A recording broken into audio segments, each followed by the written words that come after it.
Hello दोस्तों, राधे राधे। कैसे हैं आप सब। आज हम बीपीएससी टीआरई 3 में जो क्वेश्चन पूछा गया था 2024 में वो हल करेंगे। हिंदी का क्वेश्चन 11-12 में 11-12 में जो पूछा गया था। चलते हैं आगे, देखते हैं। थोड़ा मेरा गला में प्रॉब्लम है, खांसी जुकाम है, आप मैनेज करिएगा। आगे चलते हैं। कहाँ हिंदी का क्वेश्चन, एक सेकंड वेट करिए। हाँ, आ गया हिंदी का क्वेश्चन। पहले क्या है, पहले कहाँ से शुरू, 71 नंबर क्वेश्चन से। अच्छा, इधर मैथ का सवाल है, जीके चीज़ का। चलिए देखते हैं क्या है। संसार में शांति, व्यवस्था, सद्भावना के, ये गद्यांश पढ़ना, इसको बस खाली क्वेश्चन हम देख लेते हैं क्योंकि टाइम इसमें ज़्यादा लगेगा। 71 नंबर क्वेश्चन है कि विज्ञान की प्रगति और संचार के साधनों में वृद्धि का परिणाम है। तो किसके वृद्धि का परिणाम है? देशों की दूरियां और दूरियां कम हुई हैं। ऑप्शन नंबर यहाँ पे बी सही हो जाएगा। अगला नंबर क्वेश्चन है, देखते हैं क्या है। मनुष्य धर्म के कारण होने वाले अनर्थ को कैसे समझने लगा है? ऑप्शन ए है संतों के अनुभव से, बी है अपनी शुभ बुद्धि से, सी है वर्ण भेद से, डी है उपयुक्त में से एक से अधिक और नन। तो कौन सा ऑप्शन यहाँ पे सही होगा, तो आप बताइए। तो ऑप्शन नंबर जो यहाँ पे बी है वो, ऑप्शन नंबर यहाँ पे जो बी है वो सही हो जाएगा। चलिए आगे चलते हैं, देखते हैं क्या। मानवीय मूल्यों के प्रति जागरूकता उत्पन्न करने का माध्यम क्या है? तो क्या है? ऑप्शन ए है शिक्षा का व्यापक प्रसार है, ऑप्शन बी है अर्थ का व्यापक प्रसार, सी है धर्म का व्यापक प्रसार, डी है एक से अधिक और कोई नहीं। तो इसमें कौन सा ऑप्शन सही होगा? तो ऑप्शन ए जो है शिक्षा का व्यापक प्रसार मानवीय मूल्यों के प्रति जागरूकता उत्पन्न करता है। अगला क्वेश्चन देखते हैं क्या है। हाँ, अगला है 74 नंबर क्वेश्चन है कि किसी कारण से मानव के बीच घृणा, ईर्ष्या, वैमनस्यता एवं कटुता में कमी नहीं आई। किस कारण से? तो व्यापार के कारण से, वर्ण भेद के कारण, अमीरी गरीबी के कारण, उपयुक्त में से एक से अधिक। तो इसमें कौन सा ऑप्शन सही रहेगा? तो इसमें ऑप्शन बी जो है वो सही होगा, वर्ण भेद के कारण। अगला नंबर चलते हैं, 75 नंबर में क्या पूछा, देखते हैं। गद्यांश के अनुसार पृथ्वी का सर्वाधिक रक्तपात किसके कारण हुआ है? तो पृथ्वी का सर्वाधिक रक्तपात हुआ है।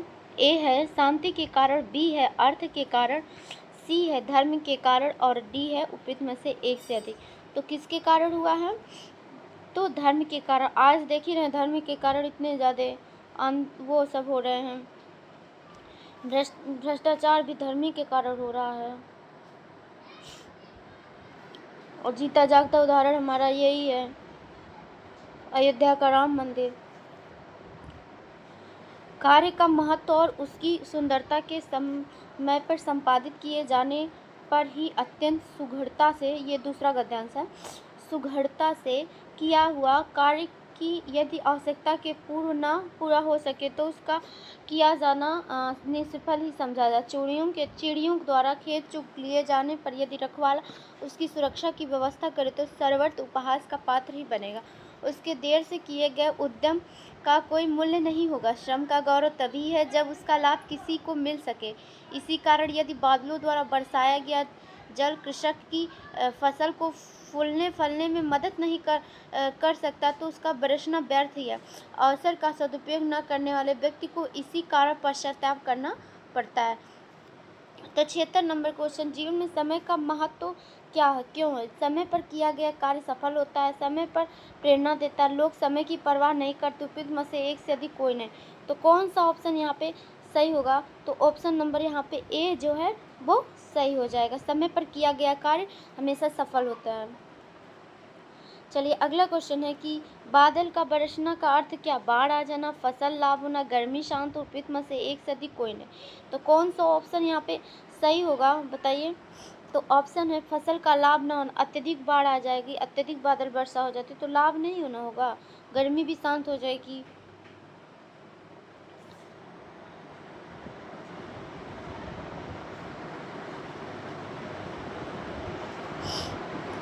इसमें है कि वो कूट से ही मतलब देखा जाता है क्या ही है। चलिए आगे चलते हैं। खेत का रखवाला कब उपहास का पात्र बनता है? खेत का, उसमें जो गद्यांश में हमने पढ़ा था उसमें बताया कि खेत का रखवाला कब, जब समय पर खेत की रखवाली नहीं करने पर। चलिए अगला क्वेश्चन देखते हैं। गद्यांश का मुख्य भाव क्या है? मुख्य भाव क्या है? किसान का पछतावा करना, बादल का बरसना, समय का सदुपयोग, उपयुक्त में से एक और न। तो कौन सा ऑप्शन यहाँ पे सही होगा? तो बादल का जो बरसना है ये ऑप्शन यहाँ पे सही हो जाएगा। अगला नंबर क्वेश्चन देखते हैं क्या है। चिड़ियों द्वारा खेत चुग लिए जाने पर यदि रखवाला उसकी सुरक्षा की व्यवस्था करे तो सर्वत्र उपहास का पात्र बनेगा। तो इसमें चिड़ियों द्वारा खेत चुग लिए जाने पर, तो इसमें कौन सा सर्वनाम होगा? तो यहाँ पे कौन सा क्रियापद बंद होगा? तो एक सेकंड, तो कौन सा होगा इसमें क्रियापद बंद? इसमें सर्वनाम क्रियापद बंद लगेगा। संज्ञा है, सॉरी इसमें संज्ञा है क्योंकि सभी खोज रहे थे कि सर्वनाम होगा कि संज्ञा। इसमें संज्ञा पद बंद होगा क्योंकि चिड़ियों द्वारा खेत चुग लिए जाने पर रखवाला उसकी सुरक्षा की व्यवस्था करे तो सर्वथा उपहास का पात्र बनेगा। तो इसमें कौन सा है? तो इसमें संज्ञा पदबंध होगा। हरदेव बारी के अनुसार वाक्य के उस भाग को कहते हैं जिसमें एक पदबंध पुख है। वाक्य के उस भाग को कहते हैं जिसमें एक से अधिक पद परस्पर संबंध होकर अर्थ तो देते किंतु पूरा अर्थ नहीं देते हैं, वो पदबंध या वाक्यांश का। जैसे नदी कल कल करती हुई बह रही है, तो नदी यहाँ पर है, संज्ञा पदबंध आ जाएगा। चलिए अगला नंबर क्वेश्चन देखते हैं क्या है। संज्ञा पदबंध के प्रकार में है, देखिए 4: संज्ञा पदबंध, सर्वनाम पदबंध, क्रिया पदबंध और क्रिया विशेषण पदबंध।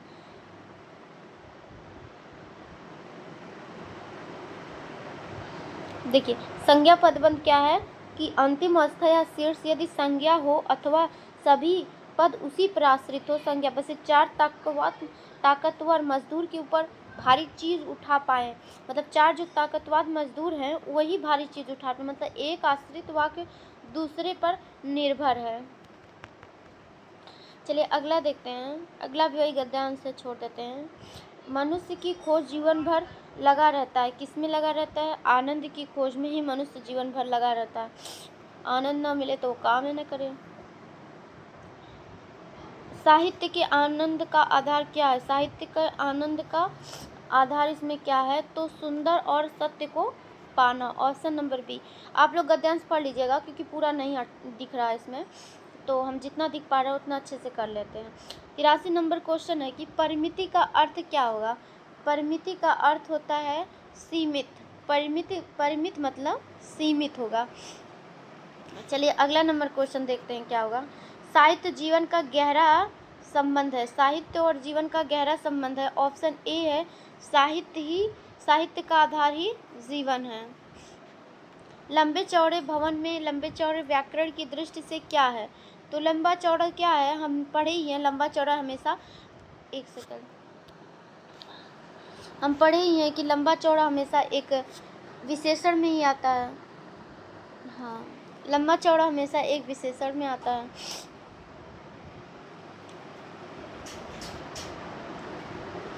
ये भी गद्यांश से इसको छोड़ देते हैं। आगे चलते हैं क्या है कि व्यवहार में सुधार का उचित समय क्या होता है? छात्रावस्था ही हमारा व्यवहार को समुचित रूप से ठीक कर सकता है, गद्यांश के अनुसार ये। 88 नंबर क्वेश्चन है कि छात्रों को गुरुकुल क्यों छोड़ा जाता है? छात्र गुरुकुल में क्यों छोड़े जाते हैं? तो कठोर अनुशासन के लिए। अगला निम्नलिखित में से उपसर्ग का प्रयोग किसमें नहीं हुआ है? अनु में हुआ, सुसंस्कार में, सुअसमहत्व में नहीं हुआ है। इसमें उपसर्ग नहीं है, उपसर्ग नहीं है इसमें। चलिए अगला नंबर क्वेश्चन देखते क्या है। निम्नलिखित में से शीर्षक का चयन है, तो इसमें शीर्षक क्या होगा? विद्यार्थी जीवन ही हो जाएगा। क्या? विद्यार्थी जीवन। चलिए अगला क्वेश्चन देखते हैं। भाववाचक संज्ञा कौन है? ऑप्शन ए है भाववाचक संज्ञा पूछा, 91 नंबर गंगा है। ऑप्शन ए है गंगा है, ऑप्शन बी है लड़की है, सी है सुंदरता है, डी है एक से अधिक कोई नहीं। तो कौन सा ऑप्शन यहाँ पे सही होगा? यहाँ पे कौन सा ऑप्शन सही होगा? तो ऑप्शन जो सी है सुंदरता यहाँ पे सही हो जाएगा। हाँ, तो सुंदरता यहाँ पे सही हो जाएगा। अगला नंबर क्वेश्चन चलते हैं, देखते हैं क्या है। देखिए कुछ है इसमें, पढ़ते हैं कि इम्पोर्टेंट है। संज्ञा में क्या होता है? धर्म, वस्तु, वस्तु के व्यक्तिवाचक संज्ञा, जाति, समूह और द्रव्य। व्यक्तिवाचक संज्ञा में क्या होता है? जिसमें किसी शब्द, एक वस्तु या व्यक्ति का, जैसे राम, गांधी जी और गंगा। जाति में एक ही प्रकार की वस्तुओं अथवा व्यक्तियों का बोध, जातिवाचक, जैसे मनुष्य, घर, नदी। जिस संज्ञा शब्द से व्यक्ति या वस्तु के गुण, धर, दशा का, व्यापार का बोध हो उसे भावा, जैसे लंबाई, मोटापा, नम्रता, मिठास। चलिए आगे चलते हैं, क्या है। समूह में जैसे समूह का बोध होता है, जैसे दल, सभा, जैसे दल, सभा, गुच्छा और कुंज, मंडल। अगला नंबर क्वेश्चन है, निम्न से सर्वनाम की परिभाषा बताइए। सर्वनाम की परिभाषा इसमें क्या होगा? तो सर्वनाम किसे कहते हैं? परिभाषा, संज्ञा के स्थान पे आने वाला शब्द, बी है विशेषण के स्थान पर, सी है क्रिया उपयुक्त में से एक से अधिक। तो बताइए कौन सा ऑप्शन यहाँ पे सही होगा? तो ऑप्शन ए जो है यहाँ पे सही हो जाएगा। संज्ञा के बदले में प्रयोग होने वाला शब्द होता है जो सर्वनाम कहलाता है। अगला नंबर क्वेश्चन है, देखिए यहाँ पे सर्वनाम के कुल पूछा जाएगा तो वो 11 प्रकार का माना जाता है। अगर वैसे भेद पूछा जाएगा तो 6 प्रकार के होंगे। देखिए यहाँ पे भेद है, पुरुषवाचक सर्वनाम, निजवाचक सर्वनाम, निश्चयवाचक, अनिश्चयवाचक, संबंधवाचक और प्रश्नवाचक होता है। पुरुषवाचक में पुरुष जिस सर्वनाम में पुरुषों के नाम के बदले आता है, उत्तम पुरुष में लेखक या वक्ता होता है, मध्यम पुरुष में पाठक या श्रोता, अन्य पुरुष में लेखक श्रोता को छोड़कर अन्य लोग होगा। इसके 3 भेद होते हैं। उत्तम, मैं, उत्तम, तुम, मध्यम, वह, अन्य हो जाएगा। तुम आप मध्यम में हो जाएंगे, अन्य में हो जाएगा वह, वे, यह, वे, और उत्तम में मैं और हम हो जाएंगे। निजवाचक सर्वनाम का रूप आप है, लेकिन पुरुषवाचक के अन्य पुरुष आप से इनका प्रयोग बिल्कुल अलग है। यह कर्ता बोधक पर स्वयं कर्ता का काम नहीं करता। निजवाचक में क्या होता है? निजवाचक में होता है आप, केवल आप ही अपना काम स्वयं करें, यह काम राम स्वयं करता है, तो वहाँ पे निजवाचक होता है। निश्चयवाचक में क्या होता है? वक्ता, जिस सर्वनाम में वक्ता के पास या दूर की किसी वस्तु के निश्चय का बोध होता हो उसे निश्चयवाचक सर्वनाम कहते हैं, जैसे यह और वह होता है। अनिश्चय में अनिश्चितता का बोध होता है, जैसे कोई और कुछ हो जाएगा। यहाँ पे देखिए ना, लिखा है कोई और कुछ। संबंध में जो सो होता है, प्रश्नवाचक में प्रश्न का चिन्ह होता है। सर्वनाम कितने प्रकार का होता है? अभी हमने पढ़ा था कि सर्वनाम 6 प्रकार के होते हैं। अगर कुल पूछे तो हम लगाएंगे उसमें 11 प्रकार का कुल हो जाएगा। अगला देखते हैं, वह धीरे धीरे चलता है में धीरे धीरे क्या है? ऑप्शन ए है क्रिया विशेषण, बी है विशेषण, सी है सर्वनाम, डी है एक से अधिक और ऑप्शन ई है नन। तो कौन सा ऑप्शन हो जाएगा? तो ऑप्शन यहाँ पे ए जो है क्रिया विशेषण है। धीरे धीरे क्या है? क्रिया विशेषण है। चलिए अगला चलते हैं कि अगला देखते हैं क्वेश्चन नंबर 95 नंबर क्वेश्चन है कि विशेषण शब्द नहीं है। इसमें छांटना है कि कौन सा विशेषण शब्द नहीं है। छांटिए कौन सा विशेषण शब्द नहीं है। ऑप्शन ए है दयालु, बी है काला, सी है प्रकृति, डी है उपयुक्त में से एक से अधिक और नन। तो छांटिए कौन सा विशेषण नहीं है। तो यहाँ पे प्रकृति विशेषण नहीं है, जबकि दयालु और काला जो है ये विशेषण है। चलिए अगला नंबर क्वेश्चन 96 नंबर क्वेश्चन देखते हैं क्या। एक बार विशेषण के बारे में भी जान लेते हैं क्या है विशेषण। देखिए, जो शब्द संज्ञा या सर्वनाम की विशेषता बताए उसे विशेषण कहते हैं। विशेषण जिसकी विशेषता बताई जाए वह क्या होता है? जिसकी विशेषता बताई जाए वह विशेष से होता है। जैसे विशेषण का उदाहरण है, जैसे बड़ा, काला, दयालु, भारी, एक, दो, सब। विशेषण के 3 भेद हैं, सार्वनामिक विशेषण, एक सेकंड, सार्वनामिक विशेषण, गुणवाचक विशेषण और संख्यावाचक विशेषण। सार्वनामिक विशेषण, गुणवाचक विशेषण और संख्यावाचक विशेषण।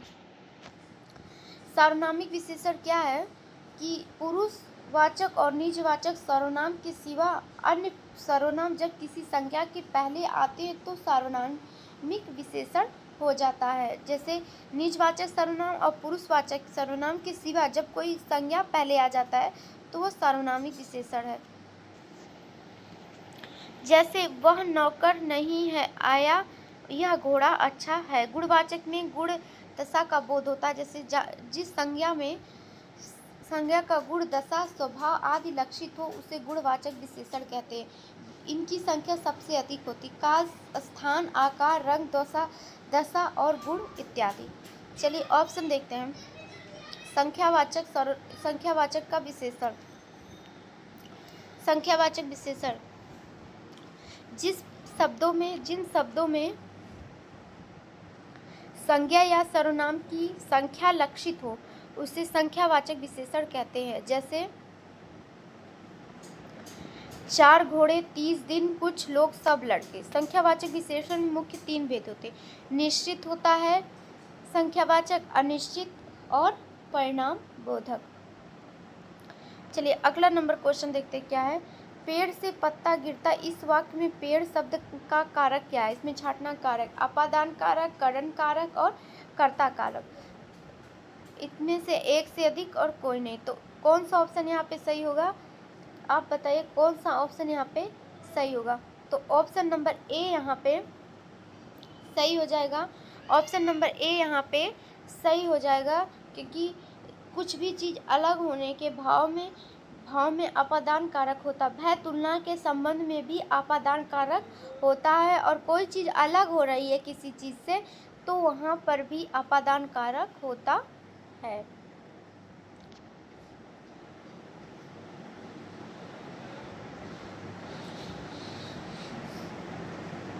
हाँ देखिए यहाँ पे भी पढ़ते चलते क्या।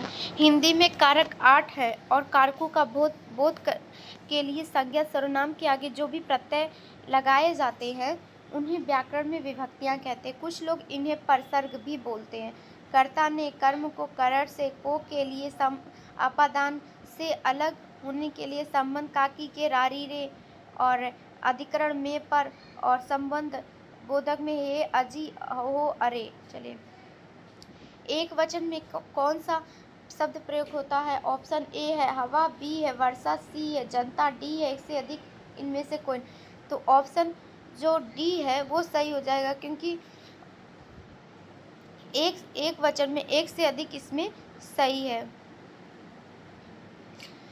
हवा, वर्षा, जनता तीनों जो है एक वचन में आते हैं। वर्षा और जनता दोनों एक वचन बहुवचन दोनों में प्रयुक्त होता। जो वर्षा है वही सोचे, वर्षा और जनता एक वचन दो वचन दोनों में प्रयुक्त होता है।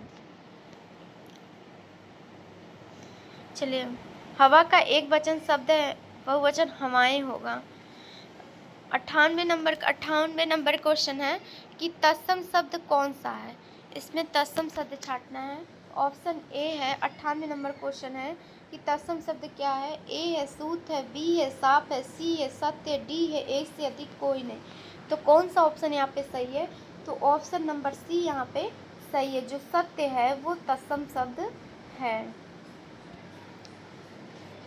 चलिए सत्य का तद्भव सच होगा और सूत का तद्भव तत्सम सूत्र होगा। सांप का तत्सम जो होता है सर्प होगा। चलिए अगला है कर्म तत्पुरुष समास वाले विकल्प छाटने हैं। ऑप्शन है वनगमन, तुलसीकृत, हस्तलिखित, उपृत में से एक से अधिक कोई नहीं। कौन सा ऑप्शन यहाँ पे सही होगा? कर्म तत्पुरुष छाटना है यहाँ पे।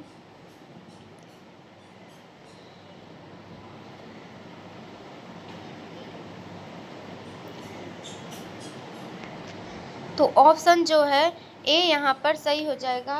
वन को गमन हो जाएगा, वन को गमन। तुलसी द्वारा कृत हाथ से लिखा हुआ, लिखित में हाथ से लिखा हुआ।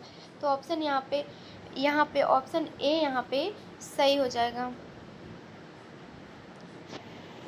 चलिए अगला नंबर क्वेश्चन देखते हैं क्या है। यहाँ पे है समास का भेद भी है कि समास मुख्यतः 4 प्रकार के इसमें माने गए हैं। अव्ययी, तत्पुरुष, बहुव्रीहि, द्वंद्व। द्वंद्व में 3 है, इतरेतर, समाहार, वैकल्पिक। और तत्पुरुष में उपनद, नज, प्रादि, अलोक, मध्यलोपी, मयूर, समव्ययकादि, कर्मधारय और दिगु। तत्पुरुष समास के ही 2 हैं, कर्मधारय और दिगु। देखिए वन गमन है, वन को गमन तुलसी के द्वारा कृत और हाथ से लिखा हुआ। जिस समास में पहला पद शब्द प्रधान होता वह समुच्चय क्रिया विशेषण अव्यय हो, वहाँ पर अव्ययी भाव समास होता। यथा विधि, प्रतिदिन, भरसक। बहुव्रीहि समास में कोई भी पद प्रधान नहीं होता बल्कि तीसरा पद। 100 नंबर क्वेश्चन है कि निम्नलिखित में से सही कथन चुनिए। अव्ययी भाव समास में प्रायः पहला पद प्रधान होता, तत्पुरुष समास में दूसरा पद, द्वंद्व में दोनों पद, उपयुक्त में से एक से अधिक कोई नहीं। तो कौन सा ऑप्शन यहाँ पे सही होगा, छाटिए।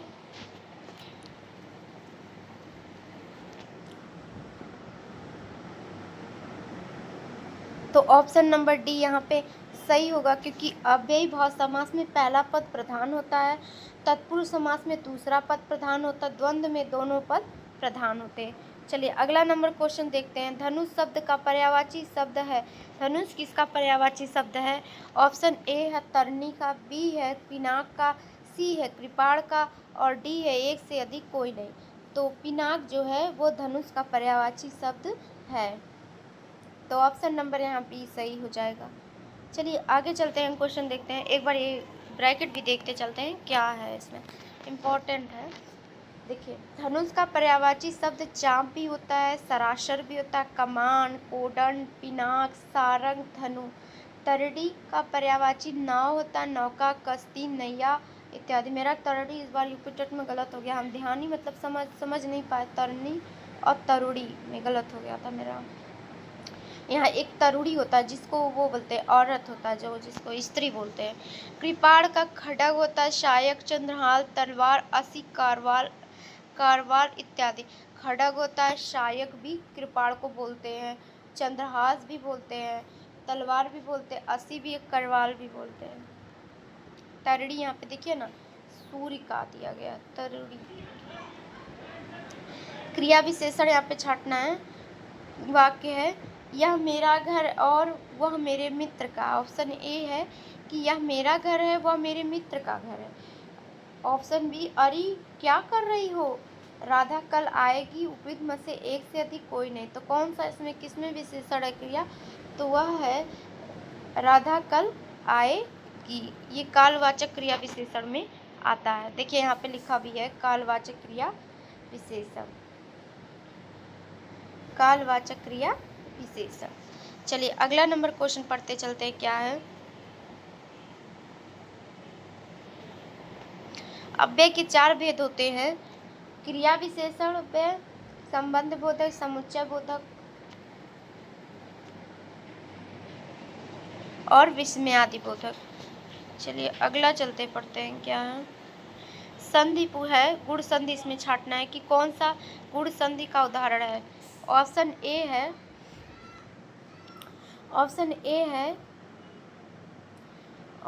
है कि सुरेंद्र, बी है कि देवानंद, सी है फणीश्वर, उपयुक्त में से एक से अधिक और नन।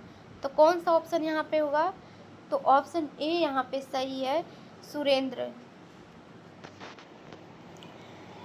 स्वर क्या होता है अभी देखते हैं। 2 स्वरों के मेल से होने वाले विकार को संधि कहते हैं।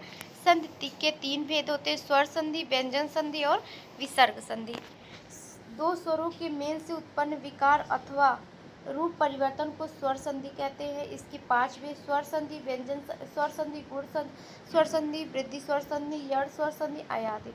गुण संधि में अ या आ के बाद ई या ई आए, उ या उ तो री आए तो दोनों मिलकर ए, ओ और आर हो जाता है। एक चोटी की एक चोटी मात्रा और आर हो जाएगा। चलिए, सुरेंद्र में सुर प्लस इंद्र बराबर सुरेंद्र हो जाएगा। सुर पर प्लस इंद्र बराबर क्या होगा? सुर प्लस इंद्र बराबर सुरेंद्र हो जाएगा। और महेंद्र का महा प्लस इंद्र बराबर महेंद्र हो जाएगा। चंद्रोदय में चंद्र प्लस उदय बराबर चंद्रोदय। चलिए आगे चलते हैं। यशोदा में संधि विच्छेद बताइए। यशोदा का संधि विच्छेद क्या होगा? यशोदा का संधि विच्छेद ऑप्शन ए है यशः प्लस दा, ऑप्शन बी है यशः प्लस दा, यशो प्लस दा, उपयुक्त में से एक से अधिक। तो यशः प्लस दा जो है ऑप्शन नंबर बी यहाँ पे सही हो जाएगा। संधि विच्छेद सही है यशोदा का।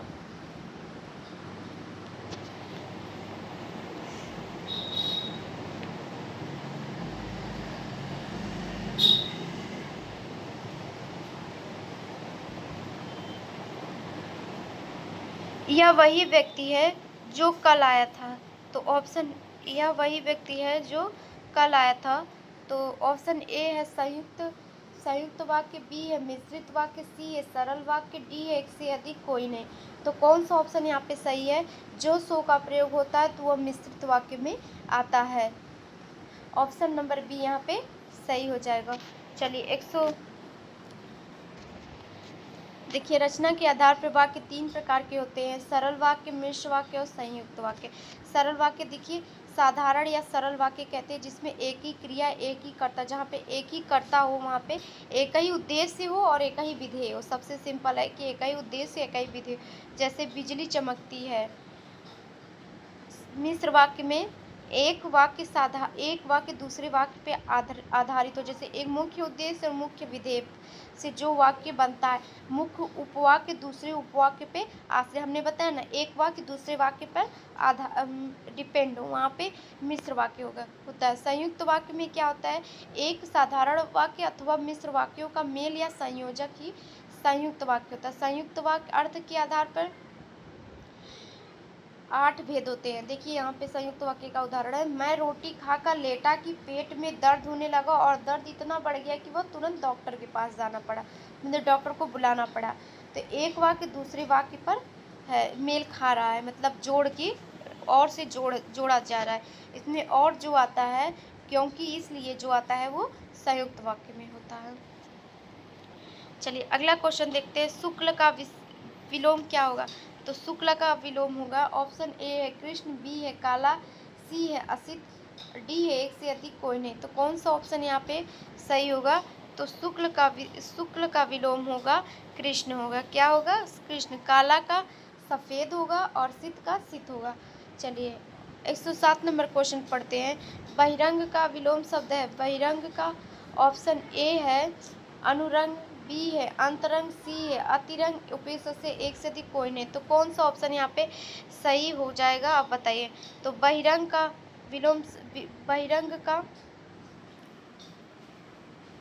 विलोम शब्द क्या होगा? एक सेकंड, हाँ ऑप्शन नंबर यहाँ पे बी ऑप्शन यहाँ पे सही हो जाएगा। बहिरंग का हो जाएगा अंतरंग, ऑप्शन यहाँ बी सही हो जाएगा। कोयल का पर्यायवाची शब्द है। ए है पिक, बी है सुरभि, सी है काग, उपयुक्त में से एक से अधिक कोई नहीं। तो कोयल का कौन सा यहाँ पे है? तो कोयल का पर्यायवाची शब्द यहाँ पे पिक जो है वो सही हो जाएगा। चलिए अगला चलते हैं। देखिए यहाँ पे कोयल के पर्यायवाची भी है। कोकिला, पिक है, काकपाली है, बसंत दूत है, सारिका, कुहुकिनी, वन प्रिया, श्यामा। कौवा का पर्यायवाची शब्द है काक है, बायस है, कार है, काग है, बलिपुष्ट, करकट, पिशूल। सुरभि का पर्यायवाची शब्द है खुशबू, महक, सुगंध, सुवास, गमक इत्यादि हो जाएगा। चलिए आगे चलते हैं। अनुचित बात के लिए आग्रह करना 109 क्वेश्चन है। अनुचित बात के लिए आग्रह करना का क्या वाक्यांशों में एक शब्द होगा? दुर्बोध होगा, दुराग्रह, दुर्गम, उपयुक्त में से एक से अधिक कोई नहीं। तो यहाँ पे कौन सा ऑप्शन होगा? तो अनुचित बात के लिए आग्रह करना दुराग्रह कहलाता है। चलिए अगला क्वेश्चन चलते हैं, देखते हैं। जिसका बोध कठिनता से ना हो उसे दुर्बोध कहते हैं, जहाँ पहुँचना कठिन हो उसे दुर्गम कहते हैं। चलिए अगला नंबर चलते हैं, क्या है? अगला शुद्ध वर्तनी हमको छांटना है कि शुद्ध वर्तनी क्या है। ऑप्शन ए है वाल्मीकि, वाल्मीकि मैथिली सरल, उपयुक्त में से एक से अधिक कौन, कोई नहीं। तो कौन सा ऑप्शन यहाँ पे सही होगा? तो मैथिली सरल गुप्त जो यहाँ पे सही ऑप्शन है। शुद्ध वर्तनी वाला शब्द यहाँ पे छांटना है।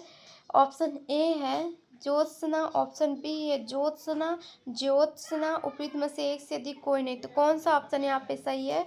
तो ऑप्शन ये वाला ए जो ज्योत्सना है बिल्कुल सही है। 112 नंबर क्वेश्चन देखते हैं क्या है। शुद्ध वाक्य का चयन कीजिए। तो शुद्ध वाक्य हमको चलते हैं चयन करना है, चलिए देखते हैं। हाँ चलिए शुद्ध वाक्य यहाँ पे देखते हैं। सीता घर पर नहीं है, अभी 4 बजा है। महादेवी एक प्रसिद्ध कवि नहीं, यहाँ पे कवयित्री रहना चाहिए। उपयुक्त में से एक से अधिक कोई नहीं। अभी 4 बजे, सीता घर पर नहीं है। कौन सा ऑप्शन यहाँ पे सही होगा आप लोग बताइए। तो सीता घर पर नहीं है ऑप्शन यहाँ पे सही है। आंखें बिछाना का अर्थ क्या होगा? आंखें बिछाना अधिकांश संपत्ति दान करना। ऑप्शन बी है अधिक सादर सत्कार, अत्यधिक प्रतीक्षा करना। वृत्त में से एक से अधिक कोई नहीं। कौन सा ऑप्शन यहाँ पे? तो आंखें बिछाना मतलब अत्यधिक प्रतीक्षा करना होगा। सॉरी, आंखें बिछाना मतलब अधिक सत्कार करना। ये भी हो सकता, प्रतीक्षा भी तो हो सकता है। नहीं, आंखें बिछाना मतलब अत्यधिक सत्कार करना होगा। सॉरी। चलिए अगला नंबर क्वेश्चन देखते हैं। 114 नंबर क्वेश्चन है क्या है। आधा तीतर आधा बटेर लोकोक्ति का अर्थ क्या होगा? धूर्तता एवं चालाकी दिखाने वाला ऑप्शन ए है। ऑप्शन बी है कि नकली माल, सी है मिलावटी माल, डी एक से अधिक और कोई नहीं। तो कौन सा ऑप्शन यहाँ पे सही होगा? आधा तीतर आधा बटेर। तो यहाँ पे ऑप्शन सी यहाँ पे सही होगा, मिलावटी माल।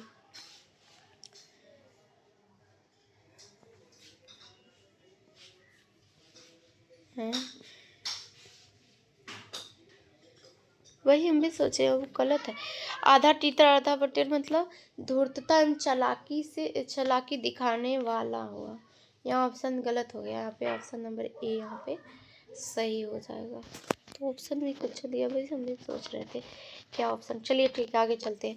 व्यायाम शब्द का कौन सी संधि होगी? व्यायाम शब्द में कौन सी संधि है? गुण संधि है, यड़ संधि है, वृद्धि है, एक से अधिक कोई नहीं। तो बताइए कौन सी संधि होगी?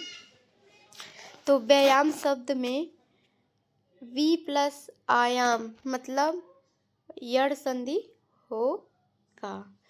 तो इसमें यड़ संधि है। चलिए अगला चलते हैं। अगला है कीर्तिलता के लेखक कौन है? कीर्तिलता और कीर्ति पताका किसकी है? ऑप्शन ए है विद्यापति की, बी है जयदेव की, सी है चंद्रबरदाई, एक से अधिक। कौन सा ऑप्शन यहाँ पे सही होगा? तो ऑप्शन ए यहाँ पे कीर्तिलता विद्यापति जी की रचना है। तो ऑप्शन ए यहाँ पे सही हो जाएगा। चलिए आगे चलते देखते हैं, एक बार इसको पढ़ते हैं भी। कीर्तिलता के रचनाकार विद्यापति हैं। विद्यापति ने कीर्तिलता की रचना आहट भाषा में भृंगी संवाद में रूप में की। गुरु का नाम पंडित हरिमिश्र था। विद्यापति तिरहुत के राजा शिव सिंह और कीर्ति सिंह के दरबार में रहते थे। विद्यापति शैव संप्रदाय के कवि थे। विद्यापति को सिंगार रस के सिद्ध वाक कवि कहा जाता है।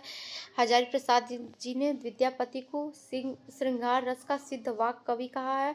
बच्चन सिंह ने विद्यापति को जातीय का कवि कहा है। भाषा की दृष्टि से विद्यापति की रचनाएं हैं संस्कृत में शैव सर्वस्व सार, गंगा वाक्यालु, दुर्गा भक्ति तरंगिणी, भू परिक्रमा, दान वाक्यालि, पुरुष परीक्षा, विभाग सार, लिखनावली, गया पतलक, वर्णकृत। आहट में कीर्तिलता कीर्तिलता कीर्ति सिंह में पताका शिव सिंह। इसका ट्रिक होगा कीर्तिलता, लता हमेशा कीर्ति सिंह के पास होती है और पताका हमेशा शिव सिंह मतलब शिव जी के ऊपर हमेशा पताका रहता है। तो वही उसी से रिलेट करके याद है। मैथिली सरगुप्त मैथिली में इनका है पदावली गोरस विजय। और विद्वानों ने विद्यापति को श्रृंगार भक्त और रसवादी का कवि माना है। आगे चलते देखते हैं। सिंगारी कवि है हरिप्रसाद शास्त्री जी और रामचंद्र शुक्ल जी, सुभद्रा झा, राम कुमार वर्मा, रामवृक्ष बेनीपुरी। भक्त कवि बाबू ब्रजनंदन सहाय, श्याम सुंदर दास, हजारी प्रसाद, जॉर्ज ग्रियर्सन, नगेंद्रनाथ गुप्त, जनार्दन। निराला ने पदावली को सिंगारित पदों की नागिन का लहर माना है। चलिए आगे चलते 117 नंबर क्वेश्चन है कि सिद्धों की संख्या मानी जाती है। सिद्धों की संख्या यहाँ पे क्या मानी जाती है? ऑप्शन ए है 84, बी है 63, डी है सी है 12 और डी है 1 से अधिक। तो सिद्धों की संख्या यहाँ पे क्या मानी जाती है? 84। कितनी? 84। चलिए आगे चलते देखते हैं। देखिए एक बार इसको भी पढ़ते हैं। सिद्धों की संख्या 84 है। इनका केंद्र श्री पर्वत था। सिद्धों ने संध्या भाषा शैली का प्रयोग किया है। इनका प्रभाव नाथों से होता। भक्तिकालीन निर्गुण संत कबीर पर प्रभाव इन्होंने उलटवासियां लिखी।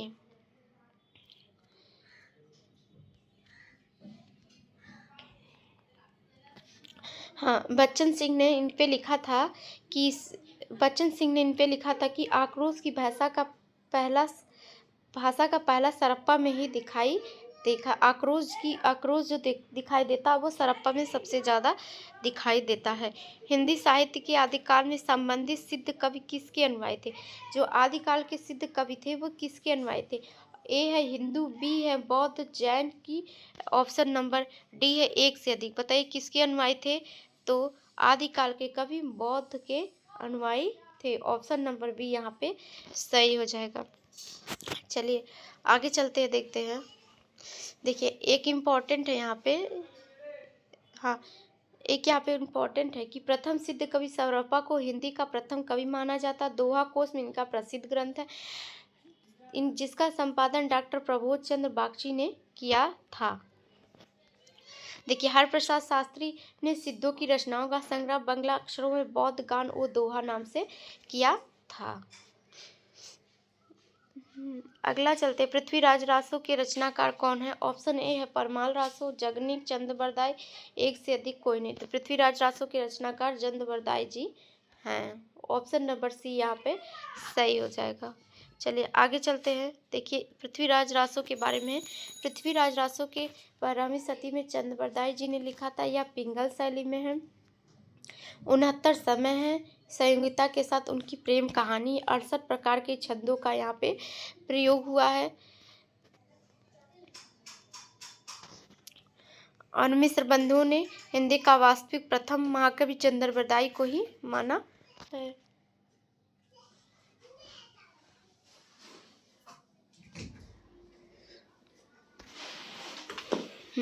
देखिए विद्वानों में प्रामाणिकता को लेकर इनका दिखाया है कि प्रामाणिक मिश्र बंधु श्याम सुंदर दास, मोहनलाल बिस्रुलाल पांड्या और कर्नल जेम्स टार। अर्ध प्रामाणिक में है मुनि जिन विजय, हजारी प्रसाद जी, सुनीति कुमार चटर्जी जी, डॉक्टर दशरथ ओझा। अप्रामाणिक में है डॉक्टर बुलर, रामचंद्र शुक्ल, मुंशी देवी प्रसाद, कविराज श्यामलदास, गौरीचंद, हीराचंद ओझा। हाँ एक इम्पॉर्टेंट यहाँ पे वर्षा ऋतु में आलाखंड गाया जाता है। आलाखंड किस में गाया जाता है? वर्षा ऋतु में।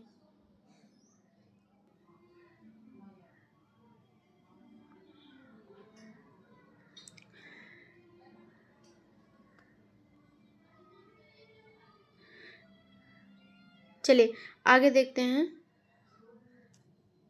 हाँ आगे देखते हैं क्या है। नाथों की संख्या कितनी मानी जाती है? तो नाथों की संख्या यहाँ पे कितनी मानी जाती है? नाथों की संख्या हमेशा 9 ही होती है। ऑप्शन नंबर बी यहाँ पे सही हो जाएगा। अगला नंबर क्वेश्चन देखते हैं क्या है। अगला है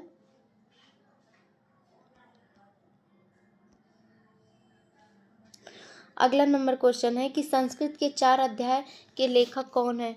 तो ऑप्शन ए है गोपाल सिंह नेपाली, बी है फणीश्वर नाथ रेणु दिनकर जी ऑप्शन डी है एक से अधिक कोई नहीं। तो कौन सा ऑप्शन यहाँ पे सही हो जाएगा? ऑप्शन नंबर सी यहाँ पे सही हो जाएगा। दिनकर जी ही संस्कृत के 4 अध्याय की रचना किए हैं। 122 नंबर क्वेश्चन है, हिंदी साहित्य का इतिहास किसने लिखा है? ऑप्शन ए है रविन्द्रनाथ टैगोर, बी है रामचंद्र शुक्ल जी, सी है हजारी प्रसाद जी, डी है एक से अधिक कोई नहीं। तो कौन लिखा है? तो रामचंद्र शुक्ल जी ने हिंदी साहित्य का इतिहास लिखा है। चलिए अगला क्वेश्चन चलते हैं, क्या है? अगला है कि सिख धर्म के प्रवर्तक या गुरु कौन माने जाते हैं? ऑप्शन ए है रामदास, बी है ऑप्शन बी है गुरु गोविंद सिंह, सी है गुरु नानक जी, डी एक से अधिक कोई नहीं। तो कौन सा ऑप्शन यहाँ पे सही हो जाएगा? कौन सा ऑप्शन यहाँ पे सही होगा बताइए?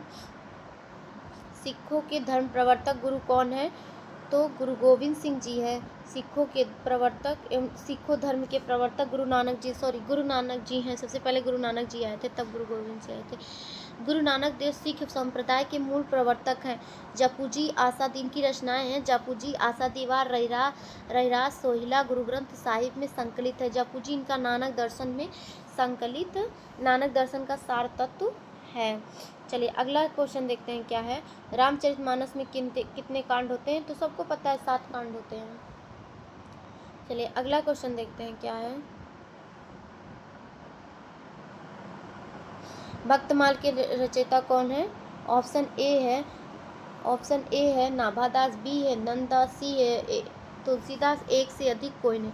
तो कौन सा ऑप्शन यहाँ पे सही रहेगा? तो नाभादास ही भक्तमाल का रचनाकार माने जाते हैं। चलिए अगला चलते हैं, देखते हैं क्या है। नाभादास की कुछ रचनाएं भी देख लेते हैं। नंददास की कुछ रचनाएं भी देखते हैं। अनेकार्थ मंजरी, मान मंजरी, सुदामा चरित्र, रस मंजरी, रूप मंजरी, विरह मंजरी, प्रेम बारह खड़ी, श्याम सगाई, रूपमणि मंगल, भंवर गीत, रास पंचाध्यायी, सिद्धांत पंचाध्यायी और दशामस्कंद। रास पंचाध्यायी इनका रोला छंद में है। नंददास जी भी भंवर गीत का दार्शनिक दृष्टि से सर्वश्रेष्ठ माने जाते हैं। बरवे नायिका भेद किसने लिखा था? ऑप्शन ए है बरवे नायिका भेद रहीमदास जी, ऑप्शन ए है कृष्णदास, बी है रहीमदास जी, रसखान जी, एक से अधिक कोई नहीं। तो किसने बरवे नायिका भेद लिखा था? तो रहीमदास जी ने बरवे नायिका भेद लिखा था। चलिए अगला नंबर क्वेश्चन देखते हैं। 127 नंबर क्वेश्चन है।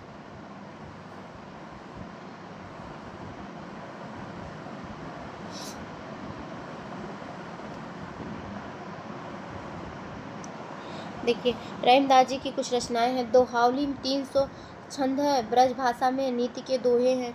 नगर शोभा में इनका 144 है और ब्रज भाषा में विभिन्न जातियों की स्त्रियों का वर्णन है। श्रृंगार सोठा 6, ब्रज भाषा श्रृंगार, मदनाष्टक 8, खड़ी बोली, कृष्ण की रास ले, बरवे नायिका भेद, अवधि में नायिका भेद का निरूपण है।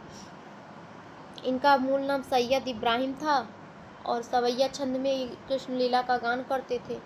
रसखान जी की सुजान रसखान, प्रेम वाटिका, दान लीला, अष्टयाम।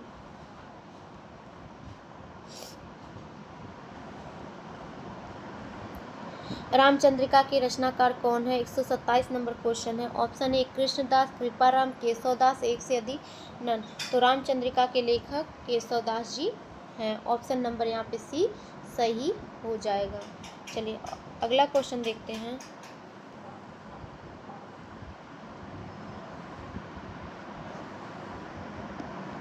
देखिए केशवदास की अन्य रचनाएं भी हैं, एक बार देखते हैं केशवदास के बारे में। केशवदास का उपनाम वेदांती मिश्र था। ये निवात संप्रदाय में दीक्षित थे। केशवदास आचार्य विश्वनाथ प्रसाद मिश्र, डॉक्टर नगेंद्र, गणपति चंद्र गुप्त प्रभृति विद्वानों ने केशवदास को हिंदी का रीति काव्य प्रवर्तक माने। केशव भामह दंडी उद्भट के अनुयायी थे।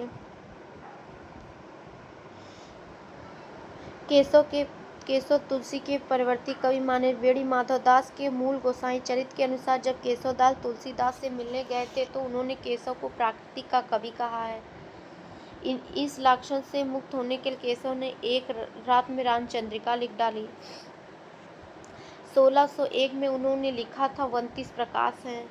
इसमें रामचंद्र जी के चरित्र पर ही आधारित है उनका रसिक प्रिया 1591 में 16 प्रकाश है और रामचंद्रिका में 39 प्रकाश है। कवि प्रिया 1601 में अलंकारों का वर्णन गणिका प्रवीण राय जी को शिक्षा देने के लिए किया था। रतन ने 1607 में डेंगा शैली राजनीतिक ग्रंथ है। आगे है वीर सिंह देव चरित्र में 33 प्रकार। विज्ञान गीता 1610 से 21 प्रबोध चंद्रोदय का यह अनुवाद है। जहांगीर जसवंत का 1612 में नक्सिद फिर छंदमाल। आलोचकों ने केशवदास की रामचंद्रिका के संबंध में कुछ कथन इस प्रकार दिए हैं, चलिए देख लेते हैं। नाभादास ने उनको उद्गन केशवदास और रामचंद्र शुक्ल ने कठिन काव्य का प्रिय, रामस्वरूप चतुर्वेदी ने रामचंद्रिका को छंदों का अजायब घर माना है। हिंदी रीतिकाव्य परंपरा की में रीतिकाल रचना काल की दृष्टि से सर्वप्रथम कवि कृपाराम है। 1541 में इन्होंने हित तरंगिणी की रचना कर डाली। हित तरंगिणी ब्रज भाषा में रचित हिंदी साहित्य काव्य परंपरा का प्रथम ग्रंथ है। रीतिकाल के कवि कौन है? ऑप्शन ए है बिहारी, बी है विद्यापति, सी है कबीरदास जी। एक से अधिक तो बिहारी जी ही रीतिकाल के कवि हैं। ऑप्शन नंबर ए यहाँ पे सही हो जाएगा। अगला नंबर क्वेश्चन देखते हैं क्या है। देखिए यहाँ पे एक बार ये भी पढ़ते चलते हैं क्या है। बिहारी रीति सिद्ध कवि है। बिहारी क्या है? रीति सिद्ध कवि हैं। रामचंद्र शुक्ल ने बिहारी को रसवादी और डॉक्टर नगेंद्र ने इनको ध्वनिवादी और बिहारी को रामचंद्र शुक्ल ने रसवादी।